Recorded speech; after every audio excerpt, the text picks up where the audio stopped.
ನನ್ನ ಲೈಫಲ್ಲಿನೇ first zipline game ಇದು. Hi friends, ನಮಸ್ಕಾರ ಎಲ್ಲರಿಗೂ. ಇದು ಕರಾಪುಜ ಡ್ಯಾಮ್ದು ಪಾರ್ಟ್ 6 ಲಾಗ್ ಆಗಿರುತ್ತೆ. ಸೊ ನೋಡಿ, ನಾವು ಟಿಕೆಟ್ ಎಲ್ಲ ತಗೊಂಡು ಫಸ್ಟ್ ಗೇಮ್ಗೆ ಹೋದ್ವಿ. ಫಸ್ಟ್ ಇದು ಜಿಪ್ಲೈನ್ ಗೇಮ್ಗೆ ಕರ್ಕೊಂಡು ಹೋದ್ರು. ಅದು ಸ್ವಲ್ಪ ದೂರ ಇತ್ತು, ಗಾಡಿನಲ್ಲಿ ಅವರೇ ಕರ್ಕೊಂಡು ಹೋದ್ರು. ಇಲ್ಲಿ ಆ ಸೈಡ್ ಒಂದು, ಈ ಸೈಡ್ ಒಂದು 2 ಲೈನ್ ಇರ್ತವೆ. ಆ ಕಡೆ ಒಬ್ಬರನ್ನ, ಈ ಕಡೆ ಒಬ್ಬರನ್ನ ಬಿಡ್ತಿರ್ತಾರೆ. ವೆಹಿಕಲ್ನಲ್ಲಿ ಅಂದರೆ ಪಾರ್ಕ್ ಡೆಡ್ ಅಪೋಸಿಟ್ ಇದು ಜಿಪ್ಲೈನ್ ಗೇಮ್ ಇರುತ್ತೆ.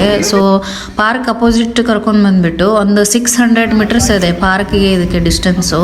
ಸೊ ಅಷ್ಟು ಡಿಸ್ಟೆನ್ಸನ್ನು ಈ ಜಿಪ್ಲೈನಿಂದ ಬಿಡ್ತಾರೆ. ಸೊ ಅದು ಎಂಡ್ ಆಗೋದು ಅಲ್ಲಿ ಪಾರ್ಕಿಗೆ ಹೋಗಿ ಎಂಡ್ ಆಗುತ್ತೆ.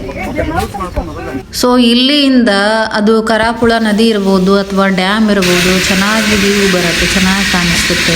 ಸೊ ಅದರ ವ್ಯೂ ಚೆನ್ನಾಗಿ ಕಾಣಿಸುತ್ತೆ ಇಲ್ಲಿ.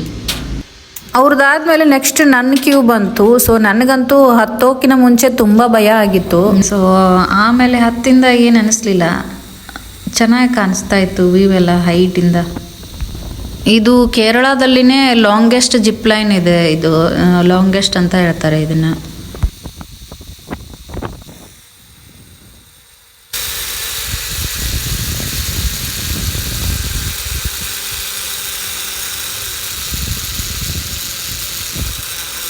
ಪಾರ್ಕ್ ಹತ್ರ ಬಂತು ಇವಾಗ ಅಪೋಸಿಟ್ ಸೈಡು. ಇದಾಗಿತ್ತು ಫ್ರೆಂಡ್ಸ್ ಇವತ್ತಿನ ಲಾಗು.